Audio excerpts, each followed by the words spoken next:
Hi,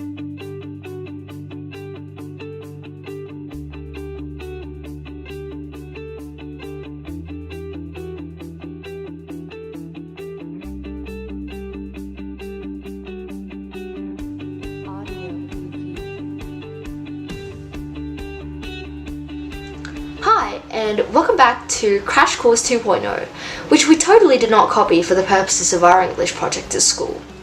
I'm your host, Hana, and today I'm going to be talking about an all-time classic, To Kill a Mockingbird. So before I walk you through what exactly happens in this novel, let me first introduce you to the characters.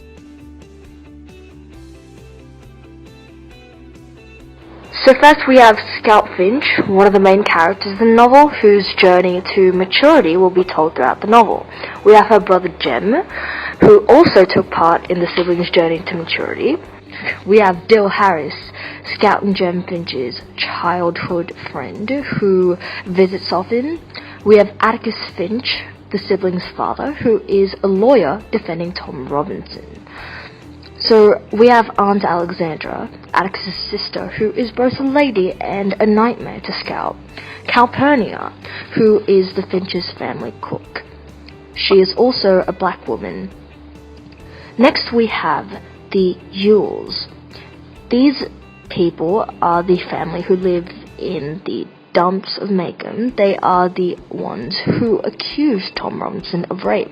Then we have Mr. Cunningham, Walter's father.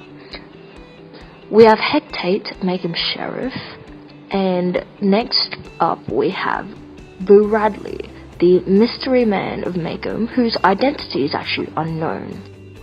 So we'll be discovering who these characters are and their stories in the next few minutes, so stay tuned. In every town, there's always got to be at least one haunted place for parents to scare their children with to make them behave, which in this case is the Radley house, home to the infamous Boo Radley. And normally you don't want to go up to a haunted house and, march straight into it, but that's essentially exactly what Scout and Jem did in Chapter 4, where they actually went and touched the house after finding a piece of gum in a knothole of one of the Radley trees. But I guess that wasn't the end of it, because in Chapter 5, the siblings, along with Dill, tried to send a note to Boo Radley, but were unfortunately caught red-handed by Atticus, aka their dad. This pushed them further into a spiral of curiosity where in Chapter 6 they actually peeked through the windows of the Radley house, almost got shot, and Jem lost his pants. Seems pretty scary to me. So you remember that knothole we were talking about earlier? Yeah, in Chapter 7, Scout and Jem find two soap dolls that look a lot like them, but that's not the only thing they find. There's a pocket watch as well. Scout and Jem express their urge to write a letter to Boo, but end up encountering an unfortunate event the next day.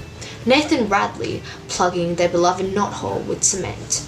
Now, up until this point, we've been focusing more on the adventures of Scout and Jem and the spooky Radley house, but this is where things get real, okay? So, in Chapter 8, many significant events happen, such as these nigger snowmen, the fire at Miss Morty's place, and Boo Radley actually coming down to cover Scout with a blanket, which is a pretty surprising event now that you think about it, because, well, Boo Radley never comes out. And in Chapter 9, the Finches gather up for a Christmas, where Scout gets into a fight with her cousin Frances because he calls Atticus a nigger lover. And honestly, if I were her, I think I'd do the same thing. So Chapter 10 is about how the siblings discover Atticus's true identity, the legendary one-shot Finch, and, well, Scout brags about it to everyone, but Jem realizes that it's not just his dad's abilities that he's proud of, but it's his wisdom and courage as well. Speaking of courage, we look further into it as we're introduced to a seemingly mean old lady in the next chapter, Mrs. Dubose. After a frustrated Jem trashes Mrs. Dubose's garden, he is forced to read to her for an entire month before finding out that the reason why she had him do so was because she wished to distract herself from the pain of her disease without morphine, previously being addicted to the substance. Now, that's what I call true courage.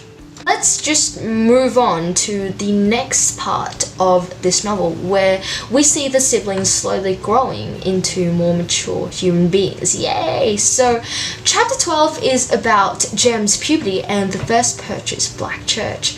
Chapter 13 is about Aunt Alexandra moving in, which is a nightmare, I know. In chapter 14, Dill ran away from home and came to the Finch's house. Chapter 15 is about a night in the jail where Tom was almost lynched. Now, I'm just going to give you a quick recap. Tom is a black man accused of raping Mayella Ewell, aka a white woman.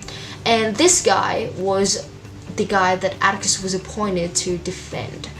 And chapter 16 is about the first day of the trial.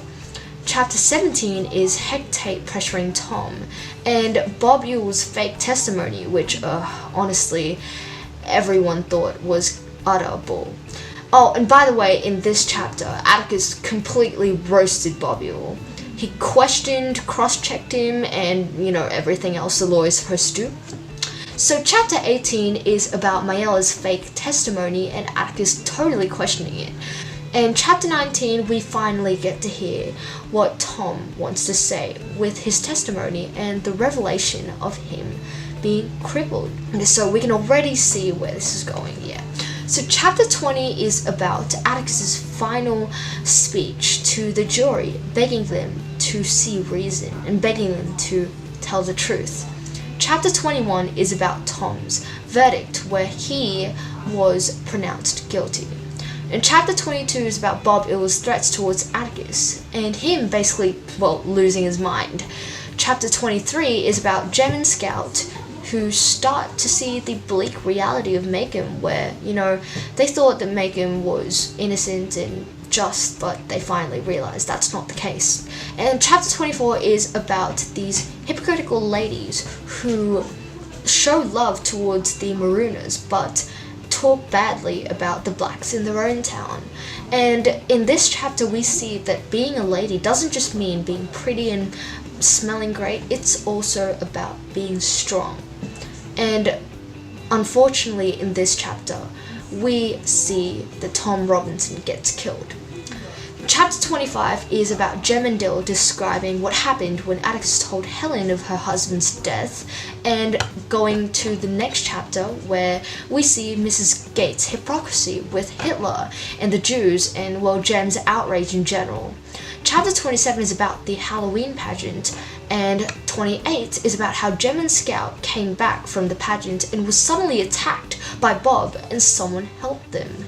In chapter 29, it is revealed that Boo is the one that helped the siblings, and in 30, it's about Hecate saying that Bob fell on his knife, although we all know that Boo killed him. In the last chapter, chapter 31, it's about Scout finally meeting Boo and treating him with common courtesy, and Scout falling asleep in Atticus's arms. Well guys, this was To Kill a Mockingbird in 5 minutes. I am Hana Hurley-Jonto, and see you in the next video.